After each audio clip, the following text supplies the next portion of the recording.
Good morning বন্ধুরা। সকালটা চায়ের সঙ্গে শুরু করলাম। তোমরা সবাই কেমন আছো? দেখতে থাকো আজকে আমি সারাদিন কি করি। আজ প্রায় দুদিন ধরে এখানে বৃষ্টি হচ্ছে। চলো তোমাদের বাইরের ওয়েদারটা দেখাই।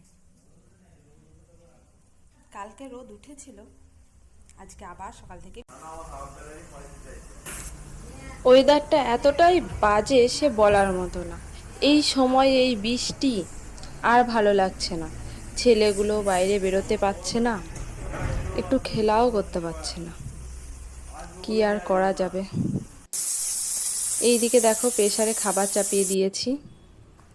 এই আমার ছেলেটা ঘুম থেকে উঠে গেছে, অর্ণব বাবু। Good morning.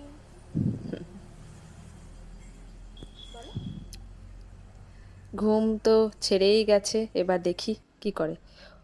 ও বাবা, এ কি হচ্ছে? কি হচ্ছে? কি আছে এখানে? ওষুধ? তুমি হা করো। আমার কাছে কোনো ওষুধ নেই।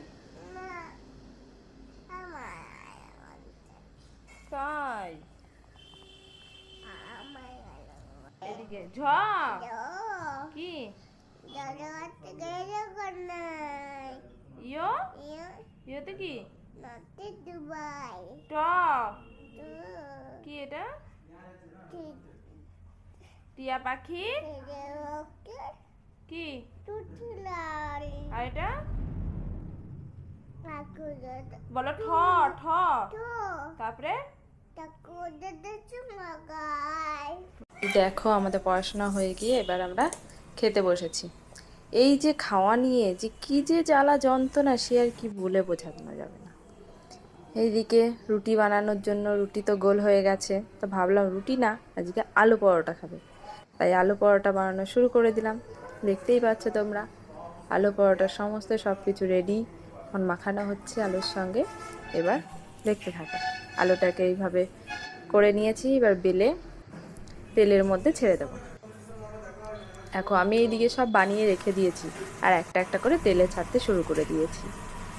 তেলটা গরম হয়ে এসেছিল, ভাজাগুলোও খুব সুন্দর হয়েছে। এর ছেলের জন্য আজকে একটু চিকেন আনা হয়েছে, তাই রান্না করে হয়েছে।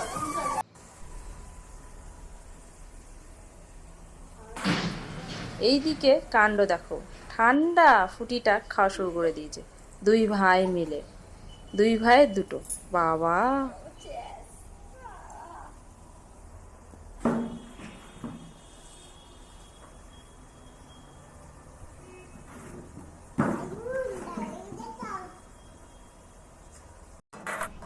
দুপুরে রান্নার জন্য রেডি।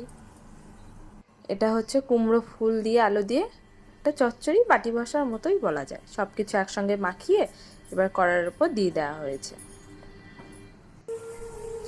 ফুটতেও শুরু করে দিয়েছে, খুব সুন্দর লাগে। এইটা দিয়ে প্রায় এক থালা ভাত এক তরকারিতেই ফিনিশ। এদিকে ছেলের জন্য খাবার তৈরি হয়ে গেছে, ছেলেকে খাওয়াবো বলে রেডি হয়েছি। এই দেখো বিকেলবেলা আমি আর আমার ছেলে বেরিয়ে পড়েছি একটু হাঁটাহাঁটি করতে। তো চিপস কিনেছে, দুটো চিপস। দুটো নাও। বাবু তো টাকা ছাড়া প্রণাম করবে না। করো।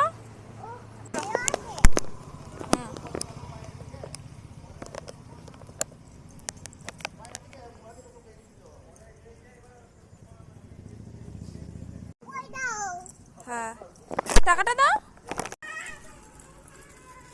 এইদিকে দেখতে পাচ্ছ ভাইকে দূর থেকে দেখেই দৌড়ে চলে এসেছে আমার হাত থেকে। দেখো, এসেই একটা চিপস ওকে দিচ্ছে, একটা আজকে এখানে শেষ। দেখা হবে নতুন